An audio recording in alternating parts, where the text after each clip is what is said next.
One thing to notice when you're looking at Egyptian history is that you go to different books, different scholars, and the picture is not always the same. And here's one scholar that makes a very good point here. Here's a statement from a very well-known Egyptologist, Sir Alan Gardner. As you can see, he's very well qualified. And this is what he had to say. It must never be forgotten that we're dealing with a civilization thousands of years old, and one of which only tiny remnants have survived. What is proudly advertised as Egyptian history is merely a collection of rags and tatters. And that's a good point to note. When people try to take Egyptian culture and history and try to fit it into the Bible, you're dealing with something that we're only seeing glimpses of, if you know what I mean. Most of the Egyptian history has been lost, and we've only got little bits to go on. So there's always a little bit of a danger when you try to connect Egyptian history with Bible history. But I'd like to share some things, and again, you can decide on this, just how well things do tie up. Now, for years, scholars have said the Bible must be made up because when you go to Egyptian history, you don't find the Exodus story found in the Bible. You don't find it in Egypt, at least Egyptian history as it's been recorded by the Egyptians. And because of that, here's a typical statement that some of the scholars make. This gentleman here, Philip Davies, is a professor of biblical studies at the University of Sheffield, and he said this. He said the society that was created in the Bible and their history was an imaginary one, a fictional one. I don't believe in the reality of 3.5 million people wandering across the Sinai Desert for 40 years. I don't believe in the crossing of the Red Sea with the water standing up. And this is the view of many scholars today, particularly in academic circles and university. They essentially say, we don't believe the Bible. It's imaginary. As he says here, it's a fictional one, an imaginary one. And what I'll put to you, if you look in the right place and think carefully about what you'd expect to find, you do find bits of evidence, even in Egyptian history, about the Exodus story. And we'll look at some of those tonight and see if we can join some of the dots. So we're going to go to the land of the pyramids again, just briefly. One thing to note is the inscriptions and the monuments they built weren't there to record the daily news. A lot of these monuments there were to make the pharaoh look like a god, because essentially Egyptians believed the pharaoh was a god on earth. And most of these monuments were built to extol the virtues of the pharaoh. Do you follow that? It's sort of to make him look like a hero, and therefore he deserved to be the king of Egypt. And so what you find recorded here is not always entirely accurate history.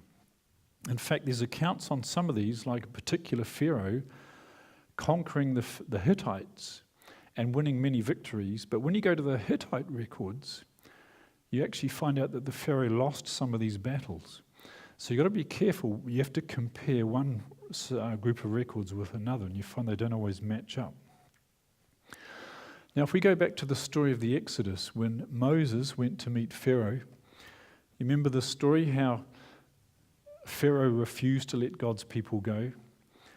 And so God sent the plagues. Do you remember that? Here's a little picture of the stars being turned to snakes. Do you remember that? We're dealing with a real battle here between truth and error. And God sent the plagues. Remember, here's the list of the 10 plagues that God sent.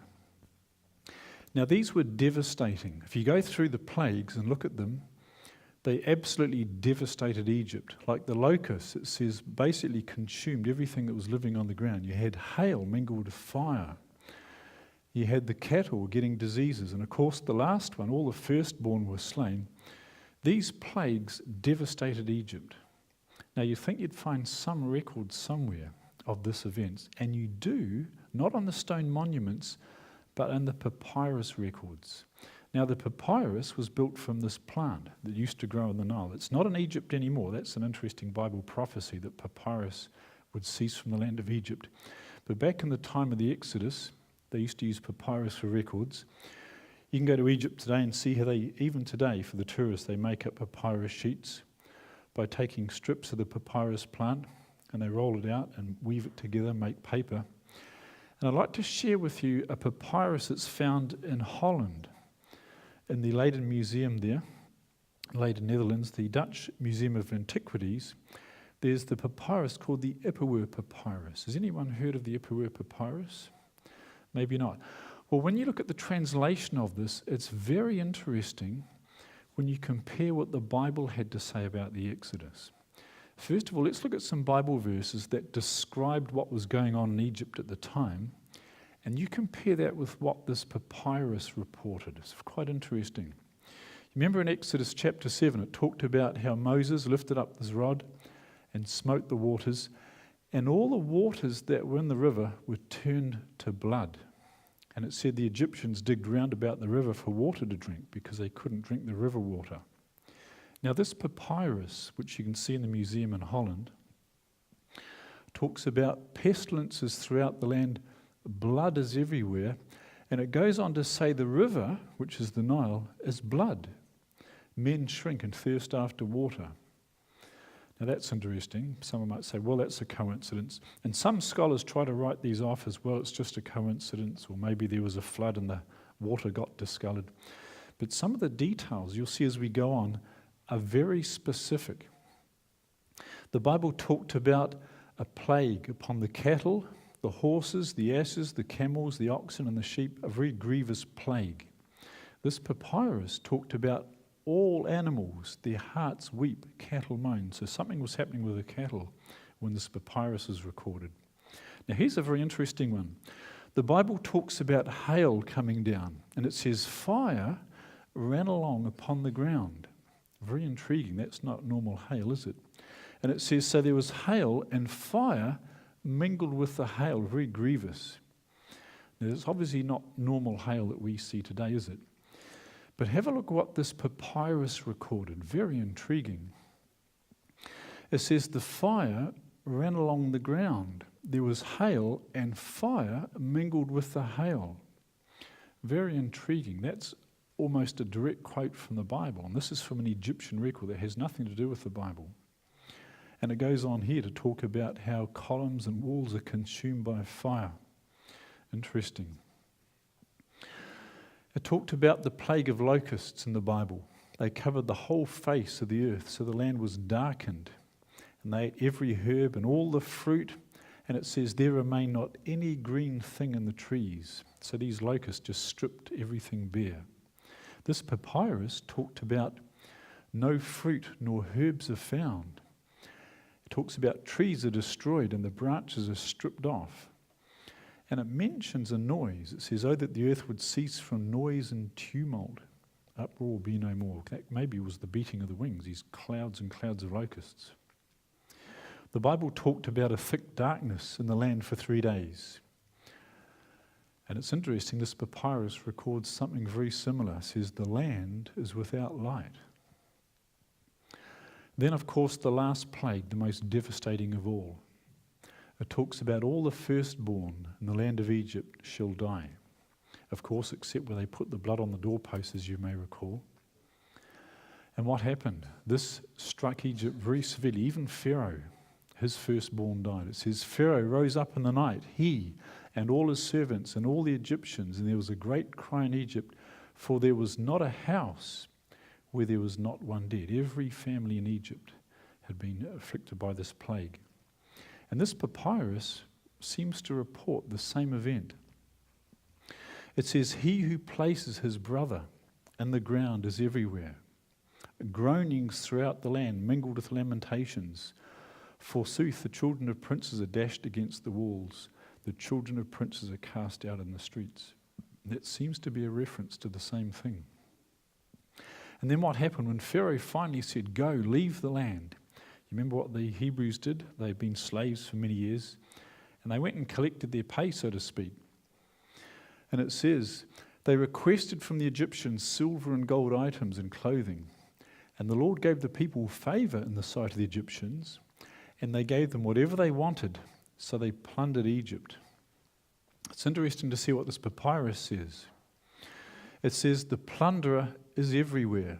And the servant takes what he finds. Indeed, poor men have become wealthy. Gold, silver, and jewels are fastened to the necks of female slaves. Slaves who have now been freed are throughout the land. The king's storehouse has now become common property. This sounds very much like the same sort of thing going on here. What was very important, though, of course, is what was happening during the time of the plagues, when there was darkness in the land of Egypt, people are being afflicted with sores and so forth. What was God doing for his people? Do you remember that there were swarms of flies at one time? It says, the house of the Egyptians shall be full of swarms of flies, and also the ground whereupon they are. And I will sever in that day the land of Goshen, in which my people dwell, so that no swarms of flies shall be there. God was protecting his people. What about the plague upon the cattle? It says, and all the cattle of Egypt died, but of the cattle of the children of Israel died not one. God was protecting his people, wasn't he, from these plagues? What about this one? The magicians couldn't stand before Moses because of the boils. They had boils and these sores all over them.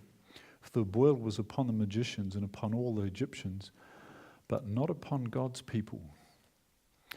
What about the hail that smote throughout all the land of Egypt?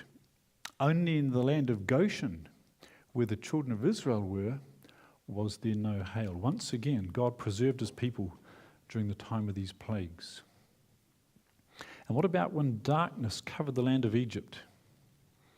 Moses stretched forth his hand toward heaven, and there was a thick darkness in all the land of Egypt for 3 days. They saw not one another, neither rose any from his place for 3 days. But and all the children of Israel had light in their dwellings. Interesting. And of course, that wonderful salvation, if you like, when they were told to put blood on the doorposts, God preserved his people during that time. And finally, when the Hebrews left, and Pharaoh said, go, get out of the land, lest we all be dead men. As they left, it says, against any of the children of Israel shall not a dog move his tongue against man or beast, that ye may know that the Lord doth put a difference between the Egyptians and Israel. Now, this is very significant because the Bible talks about, and we may get a chance later in the series to look at some of that if we get time, it talks about the 7 last plagues. Have you read that in the book of Revelation? And once again, God is going to preserve his people during that time. And so what we want to seek to do is become part of God's people in that day, when once again he's going to put a difference between those who receive the mark of the beast and receive the plagues, and those who receive the seal of God. In fact, it talks about this in Psalms 91. Here's a wonderful promise for the future. It talks about, thou shalt not be afraid for the terror by night, nor the arrow that flieth by day, nor for the pestilence that walketh in darkness, nor for the destruction that wasteth at noonday. 1,000 shall fall at thy side, and 10,000 at thy right hand, but it shall not come nigh thee. A wonderful promise here in verse 10. There shall no evil befall thee, neither shall any plague come nigh thy dwelling. And what's the reason? Because in verse 9, because thou hast made the Lord, which is my refuge, even the Most High, thy habitation. So people that trust in God in this time that's coming up, spoken of in the book of Revelation, will be safe from those 7 last plagues the Bible talks about. Now, getting back to Egyptian history again, when did the events of the Exodus occur? Can we work out the timing of this? And the answer is yes, if we look in the right place. I've got a little video clip coming up again. This is about 6 minutes long again. And this asks the question, who was the Pharaoh of the Exodus? Who was the Pharaoh at the time when Moses came down? Who did Moses speak to when he said, let my people go? And this video starts to join some of the dots. And after the video, we've got some more very interesting dots we can join.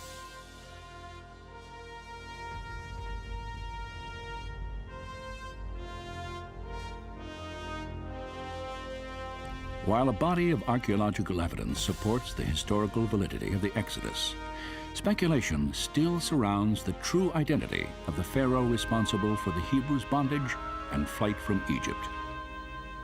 Not surprisingly, there are no helpful clues in Egypt's often self-serving historical records. Nor is the Pharaoh of the Exodus mentioned by name anywhere in the Old Testament accounts.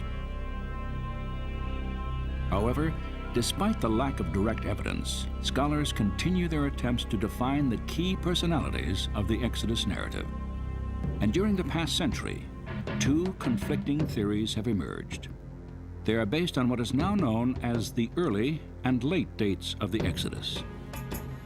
Supporters of the late chronology usually identify Ramesses the Great as the pharaoh who enslaved Israel. The basis for this theory is found in the Old Testament. So they appointed taskmasters over them to afflict them with hard labor, and they built for Pharaoh store cities, Pithom and Ramses. Although there were several Egyptian kings named Ramesses, Ramesses II is most often tied to the accounts of the Israelites' bondage. The reasons are obvious. At the time of Ramesses' birth, in roughly 1304 BC, the period now called the 19th dynasty, Egypt was at the peak of her glory. Ramesses ascended the throne in 1290 BC with a vision to expand his nation's borders. He decided to move his capital from the ancient city of Thebes to the northeastern Nile Delta. There he built a new royal city and called it Pi-Ramesses. Some historians have reasoned that because the name Pi-Ramesses was similar to the city identified in the Old Testament, Ramesses II must have been the pharaoh who enslaved the Hebrews as his workforce. Yet recent archaeological discoveries now reveal that Ramesses II may have actually built his capital and renamed it in his honor on the foundations of a city that had been constructed by Israelite hands at least 300 years earlier. Centuries later, ancient scribes who copied the first written documents of the Exodus account probably used Pi-Ramesses, the newer, more familiar name of the city, in their transcriptions. But if popular interpretations, including Cecil B. DeMille's epic film, depicting Ramesses as pharaoh of the Exodus are incorrect, then which Egyptian ruler actually confronted Moses and his God? Many believe the answer is linked directly to another Old Testament passage. Now it came about in the 480th year, after the sons of Israel came out of the land of Egypt, in the 4th year of Solomon's reign over Israel, that he began to build the house of the Lord. Most historians agree that Solomon commenced building the temple in Jerusalem in 965 BC. According to the scriptures, this construction began 480 years after the Exodus. That means the biblical date of Israel's departure from Egypt is approximately 1445 BC, more than a century before Ramses II was born. This early date for the Exodus, 1445 BC, is supported by numerous archaeological discoveries. And if it is accurate, an intriguing scenario involving Moses and some of Egypt's most illustrious rulers takes shape. 1445 BC would mean the Exodus occurred in the middle of Egypt's 18th dynasty. This was a period when the great shrines of Karnak, Luxor, and Deir el-Bahari rose majestically near the banks of the Nile. Within this chronology, Moses would have been born during the reign of Thutmose I, a warrior king who helped make Egypt an imperial power. Thutmose had a daughter named Hatshepsut. Some scholars have speculated she could have rescued the infant Moses from the Nile and raised him as her son. The very name Moses is of Egyptian derivation. Early in the 15th century BC, Hatshepsut, now herself ruler of Egypt, was locked in a vicious battle for power with her stepson, Thutmose III. Thutmose ultimately took control of the empire and erased the images of Hatshepsut from the monuments she had erected. His hatred for Hatshepsut was perhaps intensified by knowledge she had rescued and raised Moses with the hope he would one day succeed her as pharaoh. Thutmose III was a ruthless conqueror and may well have been pharaoh during the peak of the Israelites' oppression.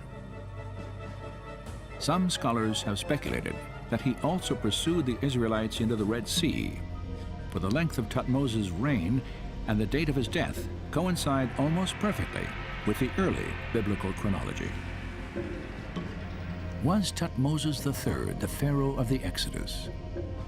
Today, a scarcity of direct archaeological evidence and confusion over precise dating make it difficult to conclusively identify the Egyptian rulers who shaped the destiny of Moses and his people. Yet while these chapters of antiquity may never be completely defined, one thing is certain: the glory of Egypt's pharaohs has long faded into the desert sands. But accounts of Moses and his faith still endure and inspire after 3,500 years.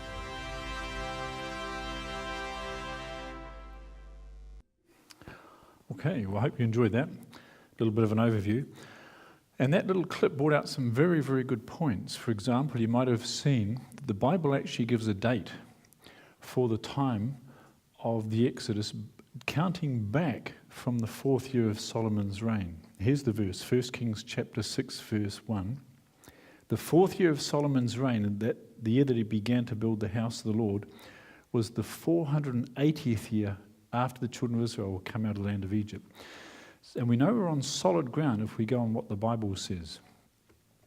Now, my friend Leonard, who's written a nice book about this, you can actually buy this from Amazon or Koorong bookshops in Australia. He's done a lot of research, and actually this is a fascinating thing, by the way. This inscription here, it's called the Joseph Stone. It's in the Nile. It's on an island in the Nile River. And it describes, it's actually written by the priests of Egypt many years after the time of Joseph.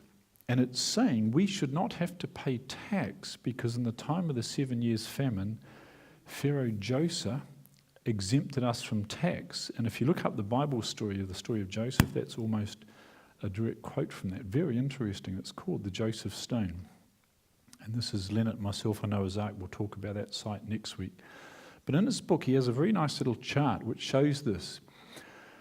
Scholars believe around about 966, 965 BC was when they began to build the temple.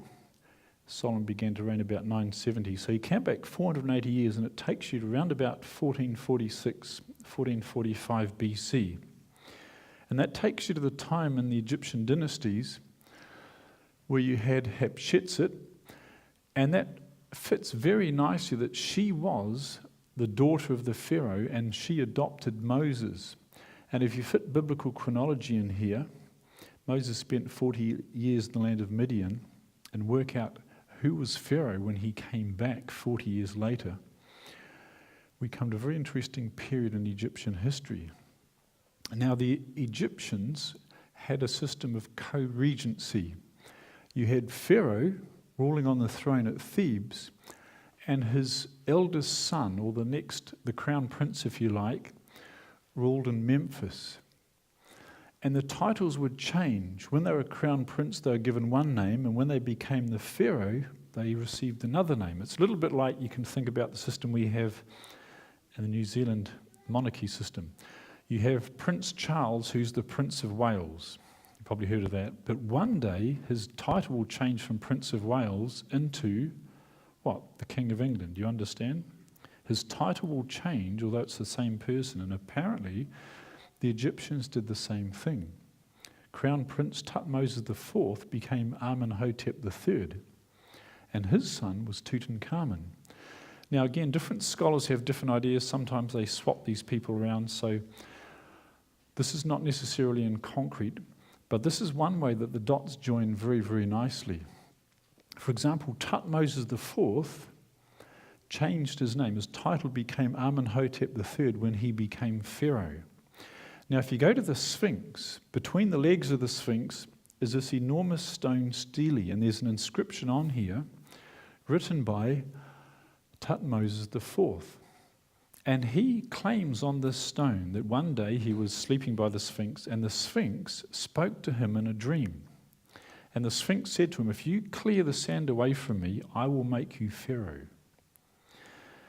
And obviously he became the Pharaoh later. And you've got to ask, why would Thutmose IV create this stele with this story, this account of the Sphinx giving him a dream, giving him a title to become the Pharaoh, if he had it by right. And the thinking goes this way. He's created this story to justify his ascension to the throne because he may not have had it by birthright. Which means, if you think this through, he was not the firstborn. He had to have another claim to become the title, to become the Pharaoh. And that makes sense because you think about when all the firstborn were slain in the land of Egypt, the Pharaoh, who in theory should have been the firstborn son, he did not die. Does that make sense? If he was the firstborn, then the Pharaoh would have died as well. But this would explain that because in theory, he wasn't the firstborn. He had to have another claim to the throne. Now this is his son, Tutankhamun, probably very familiar with him, a very well-known discovery because his tomb was discovered undisturbed. It hadn't been robbed when it was discovered in 1922. And everybody's familiar with this death mask that was found on the mummy of Tutankhamun. A very elaborate funeral. Here's the coffin. They had coffins within coffins.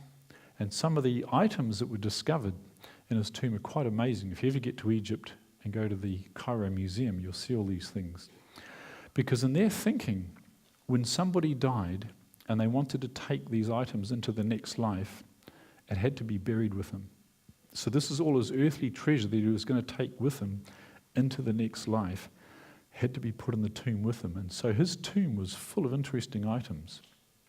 Of course, they had the chariots there, which were very helpful in thinking about the Exodus, but many other items. Little model boat here, chests and things, as his bed. You can go and see this in the Cairo Museum. Lots of different items.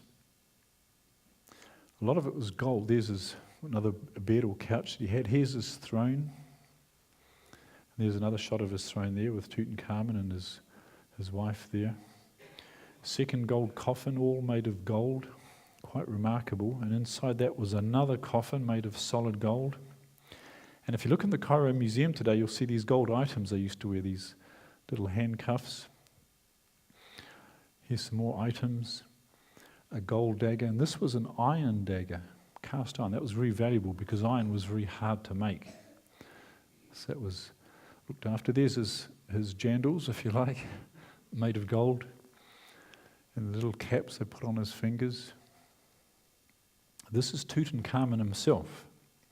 He's looking a little bit older there. He's a few thousand years old now. And people often wondered, he's actually quite young, how did he die? What caused Tutankhamun's death? And for years people have speculated on that. They did some x-rays many years ago, and these are the actual x-rays here. And when they did these x-rays, they noticed a fragment of bone here. And they thought, aha, this could be how he was killed. Somebody clubbed him on the back of the head one night when he was sleeping on his bed. You might have heard this theory. Came in with a club and hit him hard on the back of his head and killed him that way. And that piece of bone that showed up in the x-ray, there it is there, they speculated may have been a bone fragment that came off the back of his skull when he was clubbed. And that was a popular theory for many years. In fact, books were written about this. Here's one called The Murder of Tutankhamun, a 3,000-year-old murder mystery. And here's an interesting quote from this book. A bone fragment is clearly visible inside Tutankhamun's skull. Could this fragment have been the effect of a violent blow struck at the pharaoh's head with an evil intent, a blow that killed Tutankhamun? That's what they speculated for a long time. He went on to say this, though. If there was a significant hematoma, that's like a big blood clot from when the blow was struck, that remained for some time after the injury, this might be detectable with a high-powered CAT scan. If and when the mummy of Tutankhamun is examined again, this should rank high on the list of procedures to be performed. Well, you know, that was done. They did a CAT scan. Here's the BBC News report about this. It was done in 2005. They put Tutankhamun in the CT scanner and they scanned him. And one thing they found from this, they found no evidence of a blow on the back of the head. Here's what they said. A CT scan of his remains in 2005 led researchers to say that he was not murdered and may have died of complications from a broken leg, something quite different. So after this CAT scan, They still didn't fully understand what he died of, but it says, all rejected the long-standing murder charge. Not all of them agreed. They still didn't understand what was going on here, but they could see clearly he did not die from a blow on the back of the head. They suggested maybe he died from an infection from a broken leg. That was one suggestion that came out of this. Others suggested maybe that leg was broken when Howard Carter pulled him out of the coffin, because apparently he was glued in there with resin. So maybe the broken leg came from that. Do you know, here's a report from the New Zealand Herald a couple of years ago, and guess what the theory is now?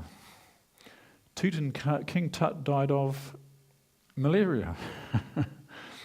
In other words, they don't know. They keep putting forward all these different theories, which as they do more investigation, they discover, okay, that's not the reason. What I'm going to suggest to you is something quite radical, but it fits. We're just going to join some dots here, and again, if you don't accept this, that's fine. There's no pressure on this, but I'll share some very interesting tie-ups. This is Tutankhamun here, and National Geographic reconstructed what he looked like. I don't know if you saw this a couple of years ago, where they modelled what he probably looked like. He was quite young, very young. Now, I'd like to share something with you very interesting. If you want to join the dots, I'm going to share something that doesn't come from Egypt, but comes from Turkey. This tablet here, this is a Hittite tablet, which you can go and see today in the Archaeology Museum in Istanbul. It's on display there. And this dates back to, notice the dating here, about the time of the Exodus, according to the Bible. The Hittites, by the way, covered this area here in Turkey. This is Egypt down here. This is where the pharaohs lived. But the Hittites were a growing power. They were rising into power. And this tablet is a Hittite tablet recording the deeds of one of the kings of the Hittites. It's the deeds of King Suppiluliuma I. And this is the archives, the records, if you like, the chronicles, written by his son. And this is a translation. You can see here, it's a bit hard to read, so here it is enlarged here. This is the translation they've got in the museum right by this tablet. And this is what King Suppiluliuma's son wrote about what was happening with his father, the king. And this is how it translates. It says, because their lord Nibhururiya, and that is Tutankhamun. They know that. The translators know that this is Tutankhamun. So because Tutankhamun had just died, the Egyptian queen, who had become a widow, sent an envoy to my father and wrote him as follows. So this is Tut's widow, his wife, who's now a widow, writing to the king of the Hittites. And she says this, my husband died and I have no son. People say that you have many sons. If you were to send me one of your sons, he would become my husband. Never shall I pick out a servant of mine and make him my husband. I am afraid. Now this is intriguing, because when the Hittites got this letter from the Egyptian queen, they thought, wow, this is totally this isn't normal, because the Egyptians were seen as the world superpower. This was amazing. This would be like, if you want an equivalent today, imagine if Parliament in Wellington got a letter from the Congress in the United States saying, President Obama has just died. Please send us one of your MPs and he'll become President of the United States. That's what it would be the equivalent of. And you can read here in the tablet, it goes on to say, when my father heard that, he called the great council and said, since the most ancient times, such a thing has never happened before. It seems so out of the ordinary for the Hittites. He proceeded to dispatch Hattusili the chamberlain, saying, go, bring you reliable information back to me. They may try to deceive me. As to the possibility they may have a prince, bring me back information worthy of belief. In other words, this king thought, this is a bit suspicious here. Why would the world superpower want to have one of my sons to become king of their land? It doesn't make sense. And the tablet goes on to say this. The queen of Egypt wrote back to my father in a letter thus, why do you say they deceive me in that way? If I had a son, would I write to a foreign country in a manner which is humiliating to me in my country? Give me one of your sons, and he is my husband and king in the land of Egypt. pretty radical, isn't it? And so what happened? The Hittite king finally sent a son down there. Because my father was kind-hearted, he complied with the lady's wishes and decided for sending his son.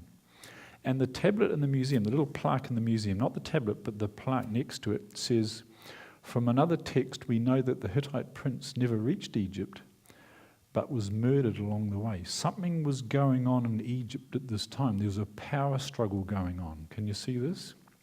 Now, if you think this through, why on earth would Tutankhamun's wife write to a foreign power asking for a son to be sent to Egypt for her to marry to become king of Egypt? This only makes sense in light of the Exodus. Does that make sense? You think about it. Egypt's been devastated. What happened to the army of Egypt? All drowned in the Red Sea. They're gone. The king, the pharaoh, is gone. The crown prince, Tutankhamun, who was going to be the next king, has just died as their firstborn in the plague. So here's this poor little widow saying, what are we going to do? As soon as the nations round about us hear what's gone on, we're going to be invaded. People are going to come in and strip Egypt bare. And they thought, I know. We'll form an alliance with the next world's most powerful country, the Hittites. If the king of the Hittites sends one of his sons down here, marries me, and if anybody dares attack us, guess who's going to come and help his son? Daddy will come down and help. Do you get the picture? That's the only way this makes any sense. It fits right into the Exodus. Now, of course, we know from the Bible how the Hebrews were saved by putting blood on the doorposts, and God initiated this or brought this in as what's called the Passover ceremony. You remember that? The Jews commemorated this every year, and you find this here in Leviticus 23. These are the feasts of the Lord, even holy convocations, which ye shall proclaim in their seasons. In the 14th day of the first month at even is the Lord's Passover. And they commemorated this every year. Even today, the Jews celebrate the Passover. And the Passover was the 14th day of the first month, like a calendar date, except one difference with the Hebrew calendar, it's based on a lunar cycle. Did you know that? They began their year on the sighting of a new moon. And so the 14th day of the first month would vary. In fact, here's a little chart. Oh, by the way, did you know that every Passover is always a full moon? It's a full moon ceremony. Here's a little chart showing dates for the Passover over different years. Like in 2006, it was the 13th of April. 2007, it was the 3rd of April. And so you have different dates when the Passover is celebrated. And here's little markers showing where they are. And it's always, because it's a lunar cycle, and the lunar month is about 29 and something days long, the Passover always occurs between mid-March and late April. It's always in that period. Do you follow that? The Passover, the 14th day of the first month, is always within this period because the Jewish year, started at different times depending on the cycle of the moon. Now, it's intriguing. If you go back to Tutankhamun's grave, his tomb, they found in his tomb this here. It's a floral collar, like someone would wear around their neck, made of flowers.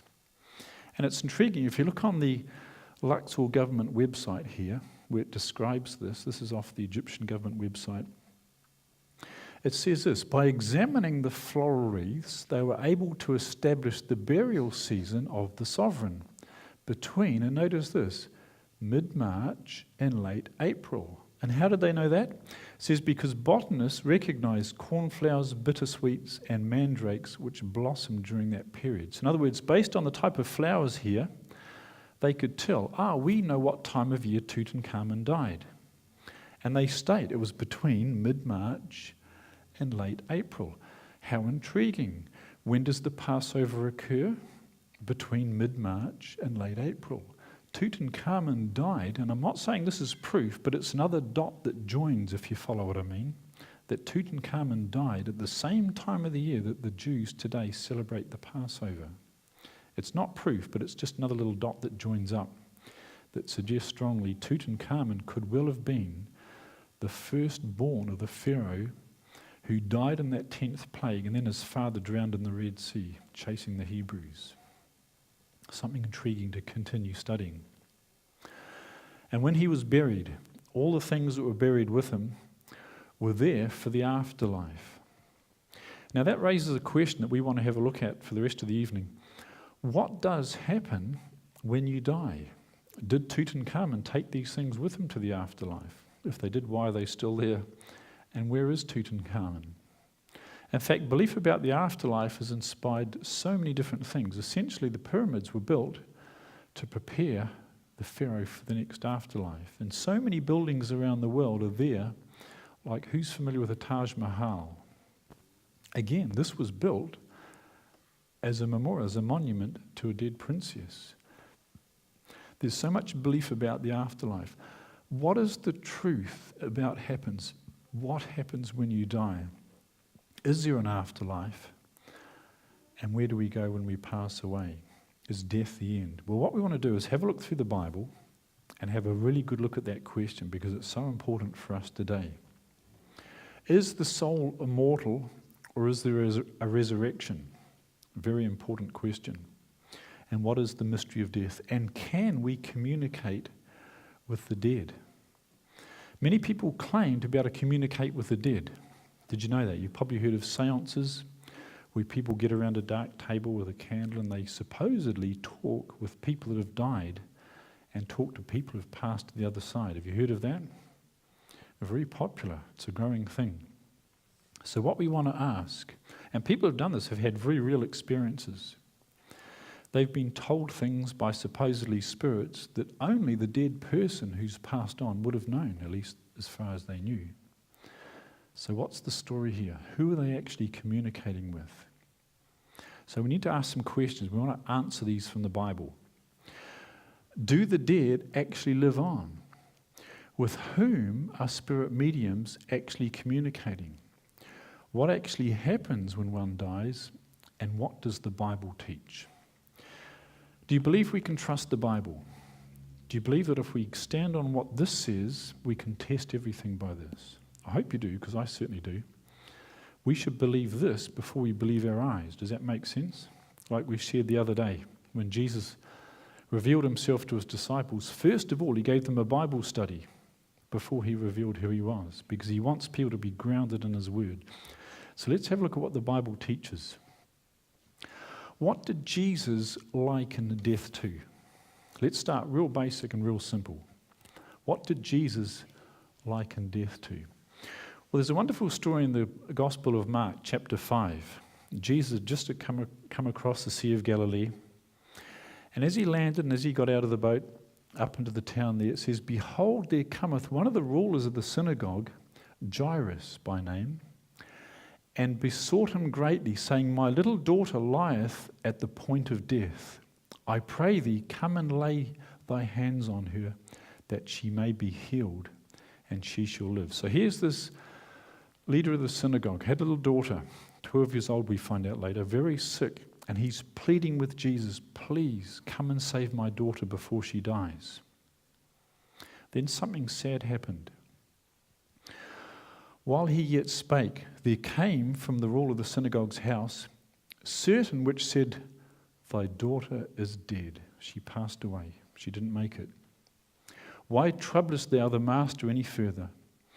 And as soon as Jesus heard the word that was spoken, he said to the ruler of the synagogue, "Be not afraid, only believe." So here comes news. Sorry, it's too late. The little girl has died. And Jesus says, don't worry, just believe. He cometh to the house of the ruler of the synagogue and sees the tumult. There must have been quite a big crowd there. And them that wept and wailed greatly.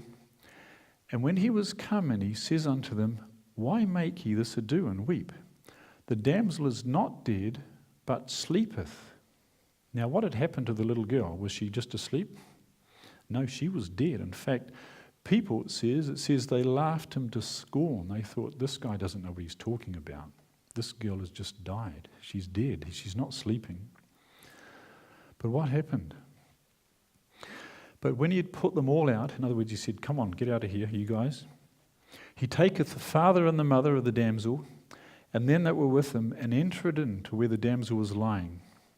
And he took the damsel by the hand, and said unto her, Damsel, I say unto thee, arise. And straightway the damsel arose and walked, for she was the age of 12. And they were astonished with great astonishment. So here was this little girl that was dead, and Jesus simply says, arise, and brings her back to life. But what did Jesus use as the analogy? She was dead, wasn't she? Everyone knew that she was dead. They were having a funeral service, and when Jesus says he's just asleep, they laughed at him. So what was Jesus likening death unto? Sleep. And this is not the first time he does this. There's another story. Jesus had a very good friend named Lazarus, who was the brother of Mary and Martha. And you can read this in the Gospel of John. Now a certain man was sick, named Lazarus of Bethany. Therefore his sisters sent unto him to Jesus, saying, Lord, behold, him who thou lovest is sick. And when Jesus heard that, he said, This sickness is not unto death, but for the glory of God, that the Son of God might be glorified thereby. Jesus was going to do something here quite remarkable. And when he heard this, it says, when he had heard, therefore, that he was sick, he abode 2 days still in the same place where he was. Now, Jesus was somewhere down near the Sea of Galilee, and Bethany is up near Jerusalem. It's quite a hike. You can drive it in a couple of hours today, but there wasn't motor cars in those days. So Jesus waited a couple of days, and then it would have been probably at least a day's journey to get up there. And what did Jesus say to his disciples? Our friend Lazarus sleeps, but I go that I may wake him up. Now, when Jesus said that, how did the disciples understand what he said? Well, it goes on to say this. Then his disciples said, Lord, if he sleeps, he will get well. In other words, this is great. If he's sleeping, he's comfortable, he's on the mend, he's getting better. But what did Jesus mean when he said our friend Lazarus sleeps? The Bible goes on to explain very clearly. However, Jesus spoke of his death. But they thought that he was talking about taking rest and sleep. And so what did Jesus say? Then Jesus said to them plainly, Lazarus is dead. So he's just said to them, don't worry, Lazarus is sleeping. They said, oh, good. He says, no, Lazarus is dead. So very clear. What is Jesus likening death unto? Pretty plain, isn't it? When he got to Bethany, he was met. And what did he say to the women, the two sisters that came out? Jesus said to her, your brother will rise again. Now, what did Martha understand? When Jesus said this to her, what did she understand by that? What was her understanding about death? Because remember, Martha had spent a lot of time with Jesus. She understood directly from Jesus about what happens when you die, etc. And notice what she says. Martha said to him, I know that he will rise again in the resurrection at the last day. So she was sad. Lazarus had died, but here's the hope she had, that he would rise again in the resurrection at the last day. And then Jesus pointed out something to her. Jesus said to her, I am the resurrection and the life. He who believes in me, though he may die, he shall live. And this is a truth applicable to everybody. But here, Jesus was going to do something special as a symbol or a model, if you like, of how he's going to do that. He went to the tomb and he said, roll the door away, roll the stone away. And if you read the story, they said, no, don't do that, because he's been dead a number of days and there's going to be a bit of a bad smell because the body would start to rot, of course. You may recall the story. And Jesus says, roll it away anyway. And then he says, Lazarus, come forth. And what happened? Lazarus, who was dead, had been buried a number of days, came forth wrapped up in those garments they used to wrap the bodies in. So what did Jesus liken death to? Jesus said our friend Lazarus sleeps, and he goes to wake him out of his sleep. But really Lazarus was dead, wasn't he? So can you see the parallel here? Jesus is likening death to a sleep. Now here's some questions we need to answer from the Bible. When people die and go into this sleep state, shall we call it, how long will people sleep? If someone dies, and as Jesus describes it, they're asleep in the grave, how long does that sleep last? Well, we read this in the book of Job. So man lieth down and rises not, till the heavens be no more. They shall not awake, nor be raised out of their sleep. Now here's the question, when will the heavens be no more? That's at the end of the world. When Jesus comes back and the heavens roll back like a scroll, it's at the second coming when the heavens be no more. So where are the dead sleeping? Where do we find the dead that are sleeping? It says, many that sleep in the dust of the earth shall awake, some to everlasting life, Daniel 12:2. And in John we read, all that are in the graves will hear his voice and shall come forth. Another verse in Job says, if I wait, the grave is my house. So where are the dead at the moment? There's a popular view that when people die, they go straight to heaven. But what is the Bible teaching here? Where do you go when you die? Well, you go down into the grave. Does that make sense? And there you sleep until Jesus comes back. Now some say, hang on, don't you go straight to heaven when you die though? Surely that's what happens. Well, there's another example here in the book of Acts about David, King David. David died a long time ago, 3,000 years ago. And it says, David is both dead and buried, and his sepulchre is with us unto this day. And it goes on to say, for David is not ascended into the heavens. Did David go straight to heaven when he died? No, not according to this. He was buried in his sepulchre. The sepulchre is still with us to this day, they wrote in the book of Acts. And David hadn't gone to heaven yet. So what do the dead know? If somebody's dead, they're sleeping in the grave, what's going on in their mind at the time? What thoughts are running through their head? Well, the answer is nothing. It says, for the living know that they shall die, but the dead know not anything. Also their love, their hatred, and their envy is now perished, it says in Ecclesiastes. And in Psalms it says, his breath goeth forth, he returneth to his earth, and that very day his thoughts perish. It's all about the idea the dead are praising God up in heaven. Well, in Psalms it says the dead praise not the Lord. So where are the dead? They're unconscious, they're asleep. Have you ever been in deep sleep? Your head hits the pillow and the next thing you know, you're woken up and it's the morning and the whole night's passed, you weren't even conscious of it. That's exactly what the death of sleep is like. You're unconscious. Now, to help understand this, if we go back to the book of Genesis, how was man created in the first place? And that helps us understand the process that happens when we die. The Bible tells us that the Lord God formed man of the dust of the ground and breathed into his nostrils the breath of life, and man became a living soul. Can you see that? So there's two elements here. When God created man, he took the dust of the ground, he breathed into him the breath of life, and man became a living soul, the Bible tells us. So essentially, dust of the earth, plus this breath or spirit that God puts into us, and Adam became a living soul. Or you could look at it this way, the elements of the earth, the dust of the ground, plus that breath of life from God, and you have a living being. Some translations actually translate a living being in Genesis. Because essentially the same thing, a living soul equals a living person, one and the same. So God takes the elements of the ground, breathes life into it, and presto, you have a living human being there. So it's quite simple. Body plus the breath of life equals a living soul. There's the formula that God initiated right in the beginning of how man, what we consist of. We consist of elements, and if we die, our body moulders away back into the elements again. So what happens to this formula when we die?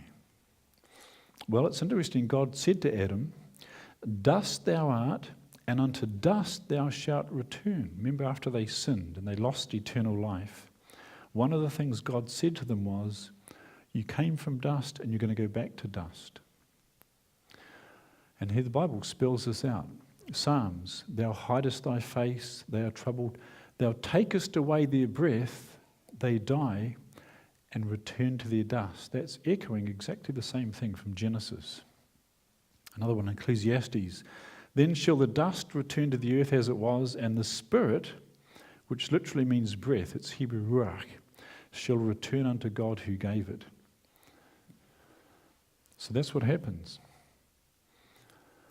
Does the Bible say that man has an immortal soul? Now there's a big question. What does the Bible say? Ezekiel 18, it says, the soul that sinneth, it shall die. In Revelation 16, it talks about every living soul in the sea died. Even sea animals have souls, it says. They're called souls. And notice this from Ecclesiastes. For that which befalleth the sons of men befalleth beasts. Even one thing befalleth them. As the one dieth, so dieth the other. Yea, they all have one breath, so that a man hath no preeminence above a beast. In terms of our life on earth here, we don't have any preeminence above the beasts in terms of having anything special like a soul, or so-called an immortal soul. God has given us life, He's given all the animals life. The difference, of course, is God came to die to save human beings. We have another chance at eternal life, and we'll see that as we go on. So are we naturally immortal? Do we have immortality built into us from the day we are born? And the answer is no. It talks about the King of Kings, this is talking about Jesus here, who only hath immortality. Another verse talks about, shall mortal man be more just than God? The only being that has immortality is God. We don't naturally have immortality. Immortality is something we need to seek for, and God will give it as a gift. We don't have it by right born into us. It's interesting, if you do a Bible study in a concordance, the words soul and spirit occur 1,600 times, but never once are they said to be immortal. It was only through access to the tree of life that Adam and Eve had immortality. And we don't have access to that, at least not yet. God is going to restore that, as we'll see. So what is it that we need to seek for? The Bible in Romans says, we're those, in other words us people, who by patient continuance in well-doing seek for glory and honour and immortality, eternal life. Immortality is not something that we naturally have. We lost that way back when Adam and Eve lost access to the tree of life. But that tree of life we'll have access to again if we're faithful and we get taken to heaven. So immortality is something we need to seek for. So when will God's people receive this gift of immortality? When does it happen? And the Bible's quite plain here in Corinthians. It says, in a moment, in the twinkling of an eye, at the last trump. And we'll look at when that happens. For the trumpet shall sound, and the dead shall be raised incorruptible. Here it is. And we shall be changed. For this corruptible, that's our present state, must put on incorruption. This mortal, that's us in our present state, must put on immortality. So when this corruptible shall have put on incorruption, and this mortal shall have put on immortality, then shall be brought to pass the saying that it is written, death is swallowed up in victory. So immortality is coming, but we don't have it yet naturally. Now here's the question then. If we don't naturally have immortality, and when we die our thoughts perish and we're lying in the grave dead until the resurrection with no consciousness, who are people speaking to when they go and see a spirit medium? Who are these spirits of the dead that are communicating with people? Can the spirits of the dead communicate with us? Well, it says in Job, so man lieth down and rises not, till the heavens be no more. They shall not awake, nor be raised out of their sleep. So can a spirit medium, if you go and see a spirit medium and say, I'll pay you money, can you please bring up my auntie? And some spirit appears, what is that spirit? Is it the spirit of your auntie? According to this, no, it's not. It's a counterfeit. Talks about a dead man. His sons come to honour, and he knoweth it not. They are brought low, but he perceiveth it not of them. In other words, dead people are not consciously looking on what's happening on this earth anymore. They're not looking down from heaven or looking up from hell. When you die, your thoughts perish until the day of the resurrection. Nothing's more is done. It's very interesting to note the very first lie of the devil to mankind, way back in the Garden of Eden. Remember, the serpent was talking to Eve? And one thing he said was this. The serpent said to the woman, "Ye shall not surely die." This was the first lie about spiritualism. Satan saying, you won't die, you're immortal. You know, in the Bible, people who have communications with the dead are actually communications with what's called in the Bible the spirits of devils. And those who believe they're talking with the with the dead loved ones are actually talking with demons. And there's a couple of stories in the Bible like that. The witch of Endor, and also in Corinthians. There's a bit of homework for you if you want to do some more study. So should Christians try to communicate with dead people? Someone claims to be able to talk to the departed loved ones. Should Christians have anything to do with that? Well, you know, back in the Old Testament, anyone who tried to do that in old Israel was put to death. It says, when they shall say unto you, seek unto them that have familiar spirits, and unto the wizards that chirp and mutter, should not a people seek unto their God on behalf of the living? Should they seek unto the dead? And what does it say? To the law and the testimony, if they speak not according to this word, surely there's no light in them. It was actually forbidden for people to try to contact the dead because they were communicating with devils, demons. And here's the thing, people who tried to do this, what was the punishment? A man also or a woman that hath a familiar spirit, here it is, this spirit communications, or that is a wizard shall surely be put to death. They shall stone them with stones, their blood shall be upon them. God said, don't have anything to do with this because it's a deception.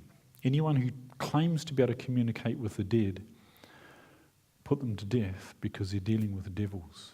That's what it was all about. Now, some people say, but hang on a minute. If you read through the Bible, aren't there some passages that contradict what you've just said? And on the face of it, there are a couple of passages which seem to pose a bit of a question. We'll look at one of them right now. Remember when Jesus was on the cross and he was talking with the thief who was crucified next to him? And you remember the passage? This is what Jesus said. You can look this up in your Bible. Here we go. Jesus said, verily I say unto thee. You remember what happened? The thief on the cross said, remember me when you come into your kingdom. He gave his life to Christ right there and then. And Jesus said this to him, verily I say unto thee, today thou shalt be with me in paradise. Now people look at that and say, there, isn't it obvious? Isn't it clear as anything? Today, Jesus said, today you'll be with me in paradise. So didn't Jesus go to paradise that day with the thief on the cross? Isn't that what the Bible's saying? Well, not quite. Just hold on a second. Did Jesus go to paradise that day? And the answer is no. You can show this from the Bible. Because what happened? He died that day, that Friday, put in the tomb, and he was resurrected on Sunday, and he says, I'm not yet ascended to my Father. And here's the story. Remember when Mary came down to the tomb, and she was weeping, and she heard a voice saying, woman, why are you weeping? Whom are you seeking? And she thought he was the gardener. This is right on resurrection morning. Says she, supposing him to be the gardener, said to him, sir, if you've carried him away, tell me where you have laid him, and I will take him away. She heard this voice and thought it must be the gardener, and he's taken the body out of the tomb. And what did Jesus say? Mary. And she must have recognized that voice straight away. She turned and said to him, Rabboni, which is to say teacher. She suddenly recognized who he was. And notice what Jesus says. Jesus said to her, do not cling to me, for I have not yet ascended to my Father. But go to my brethren and say to them, I am ascending to my Father and your Father, and to my God and your God. So what happened? Had Jesus gone to paradise the day that he died? The answer is no. He was put in the tomb, he was resurrected Sunday morning, and then he went to paradise. So he hadn't gone until after he was resurrected. So how do we resolve this little issue here? Where in Luke it says, "Verily I say unto thee, comma, today thou shalt be with me in paradise." And the answer is very, very simple. When the Greek was written, they didn't have any punctuation. The comma that you see here was not in the Greek. There's no commas or full stops in the Greek. There's no capital letters or small letters. It just looks like a big string of letters. And the punctuation here is being put in by the translators where they thought it would best go. But bear in mind that comma is not inspired. And if you put that comma after the word today, it makes perfect sense. Let me illustrate that. It would read then, he says, this is Jesus on the cross. He's nailed to the cross and the thief is next to him, and he's saying, "Verily I say unto thee today," today when I'm dying on the cross, when it looks like I'm defeated, today when I'm dying, I can say to you, you will be with me in paradise. Do you understand what he's saying? He's not saying today you'll be in paradise, but today when I'm dying on the cross, I can tell you that you will be with me when he gets to paradise. That's what it means. And you can see how the punctuation makes such a big difference. For example, here's a sentence in English here. I don't know, I hope you ladies don't mind this, but have a look at this. It says, "A woman without her man is nothing." What do you think of that? Do you agree with that sentence? Now, I'm not going to change any of the words here. I'm just going to put in some punctuation so you can sort of see what that's saying. I'll put in 2 commas, and look what it does to the meaning. It says, "A woman, without her, man is nothing." Can you see the difference? Just by changing the punctuation, it totally alters the meaning. This is saying, a woman without a man is nothing. This is saying, a woman without her, man is nothing. Can you see it totally changes the meaning? That's why you have to be careful of punctuation. The Bible is consistent with itself, and if you find what appears to be a contradiction, look a little bit deeper, and you'll find that usually it's just our understanding, or maybe the punctuation in that case, alters the meaning. Punctuation can make a difference. The wonderful thing is that Jesus got victory over the grave because he was raised from the dead. He now gives us a victory. Sorry about my croaky throat. And because Jesus was resurrected, he can take us back to heaven with him. Blessed and holy is he who has part in the first resurrection. Over such, the second death has no power. That first resurrection is going to happen when Jesus comes back. When Jesus comes back in all his glory. And here's the description from the Bible in Thessalonians. It says, "The Lord himself will descend from heaven with a shout, with the voice of an archangel, and with the trumpet of God, and the dead in Christ will rise first." Here it is. "Then we who are alive and remain," in other words, people who are still alive on earth when Jesus comes back, not those that have died and gone to the grave, but we which are alive shall be caught up together with them in the clouds to meet the Lord in the air. And here's the rapture where God's people are taken away. "And thus we shall always be with the Lord." So when Jesus comes back, he's going to call from the grave, just as he raised people from the dead when he was on earth. Sorry. He's going to do the same again. Apologies for my croaky throat. So, how are we to comfort one another with these words? It's very interesting. So it quotes this passage again. "For the Lord himself shall descend from heaven with a shout, with the voice of the archangel, and the trumpet of God." Sorry about that. "And the dead in Christ shall rise first. Then we which are alive and remain shall be caught up together with him in the clouds to meet the Lord in the air." And what does he say at the end? "Wherefore comfort one another with these words." So if you've had a dead loved one, someone who you've loved dearly and they've died and gone to the grave, there's no stress at all. They're not looking down in agony or anxiousness about what's happening on earth. Anyone who's died in the Lord is asleep in the grave, unconscious, just like a deep sleep. And when Jesus comes back, all those are going to be raised up together, and those who remain on the earth are going to be caught up, and off to heaven we go. And that's a comforting thought, according to Paul here in Thessalonians. In other words, comfort one another with the fact that those who are dead in Christ are simply sleeping in their graves, just like Lazarus was. And when Jesus comes, he's going to just wake them up out of their sleep. And that's when we receive immortality. That's when it's going to be absolutely wonderful. So we can thank God that the dead rest in peace, unconscious in the grave. They're not looking down. Can you imagine the torment if somebody died and went to heaven and their family was going through a horrible time on earth? How there'd be an anxiousness up in heaven. You understand? Anguish, looking down. But that's not the case. Anyone who's died is unconscious, sleeping in the grave according to the Bible. And the passing of time between death and the resurrection will seem like nothing. Just like a deep sleep. When you put your head on the pillow, next thing you know, it's morning. That's what it'll be like. And so this is protection. This understanding is protection against the danger of spiritualism and demons pretending to be dead loved ones. There's been cases where people in seances have heard things from supposedly dead loved ones that they thought only my dead loved one knew that fact. But you know who else knows? The devil knows things, doesn't he?